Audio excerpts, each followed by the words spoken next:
Vous parlez, monseigneur, des révolutions arabes, du printemps arabe. Certains disent que ce printemps va se transformer en hiver. On le voit, la démocratie est difficile.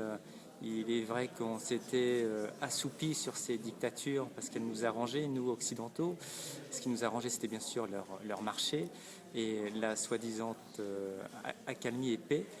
Aujourd'hui, quel regard quand même critique, mais aussi réaliste portez-vous sur la Tunisie, sur la Libye et bien entendu sur l'Égypte? Alors, Tunisie et Libye ne sont pas exactement dans ma région. Je n'ai pas une compétence particulière, sauf que je peux dire une chose, c'est que la Syrie a vu fondre la classe moyenne, la bourgeoisie. La Syrie, La Tunisie ouais. a vu fondre la classe moyenne et, comme toujours, ces dictatures ont siphonné la richesse pour la distribuer à quelques privilégiés. Quelques-uns. En même temps, il y avait un gros effort fait sur l'enseignement, Ouais. ce qui fait que là, il y a toute une bande de jeunes au chômage qui ont dit il y en a ras-le-bol. Hein?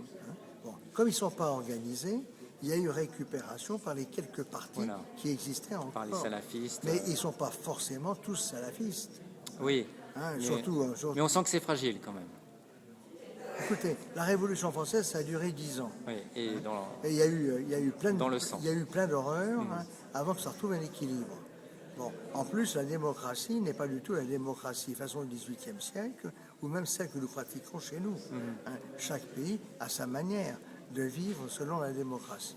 Ce qu'il faut se poser la question, c'est où est la source de la démocratie? Qu'est-ce qui est à la base de la démocratie?